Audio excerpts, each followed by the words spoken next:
Most people think ADHD is just about a kid who can't sit still in the classroom or someone who is constantly losing their car keys. But that's just the surface. Hi, I'm Dr. Shauna. I'm a double board certified psychiatrist and ADHD specialist, and I'm here to tell you that for women, ADHD is often a quiet internal battle that looks nothing like the stereotypes. Today we are counting down the 5 secret signs of ADHD in women that almost everyone misses, even some doctors. We're going to talk about why your personality flaws might actually be in brain chemistry, and make sure you stick around till the end, because the last sign is the most important one for understanding why you feel so on edge all the time. Let's get into it. Coming in at number 1 is chronic low self-esteem. In my clinic, I rarely see women walk in saying, I think I have ADHD. They walk in saying, I feel like a failure. Because women are socialized to be the organizers of the world. When your brain struggles to keep up, you don't blame a condition, you blame yourself.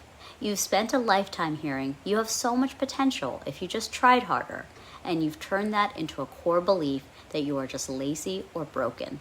Some ways this low self-esteem shows up are constant negative self-talk, perfectionism as a shield, fear of being found out as a fraud, or just over-apologizing for just existing. This isn't just a mood issue. It's the result of your brain working at 100% capacity just to achieve what looks easy to everyone else. Sign number 2 is feeling constantly overwhelmed. For a woman with ADHD, the world is too loud, too bright, and has too many moving parts. This is often called sensory overload. You might find that by 5 p.m., you can't sound the sound of TV or the feeling of your clothes on your skin. Your brain lacks the filter that tells you which information to ignore.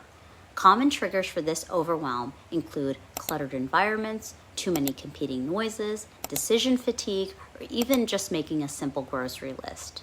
When your brain can't prioritize, every single task feels like it has the same level of urgency. It's not that you have too much to do, it's that your brain is trying to process all of it at once. Number 3 is one I see constantly in my practice: inability to manage schedules. This often hits a boiling point when a woman has children. Before kids, you might have been able to mask your ADHD by staying up late or using high stress to get things done. But once you're managing your life, plus the schedules, meals, and permission slips of kids, the system collapses. This motherhood wall often looks like forgetting spirit day at school, losing track of doctor's appointments, double booking your calendar, or the pile of unsorted mail. You aren't a bad mom. You're a person with executive dysfunction trying to run a multi-person corporation with a brain that struggles to track linear time. Number 4, inability to maintain friendships. This is the secret sign that causes the most shame. ADHD affects object permanence, and that applies to people too. If a friend isn't in your immediate circle, your brain might literally forget to check in for months. It's not a lack of love, it's a lack of working memory. The friendship gap often results in the test ghosting cycle, forgetting birthdays, social anxiety from masking, or feeling like the outsider in a group. You want to be a good friend. The maintenance of a friendship, the boring stuff like replying to a casual text, feels like a monumental task to your ADHD brain.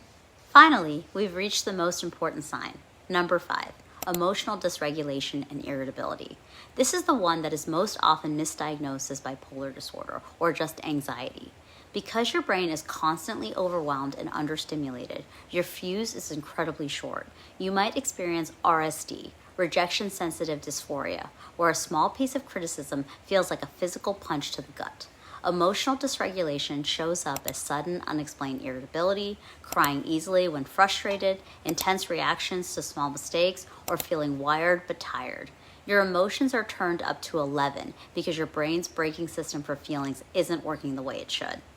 Here's my advice. If you spent your life feeling like an anxious mess or a failed adult, I want you to consider you might be a woman with undiagnosed ADHD.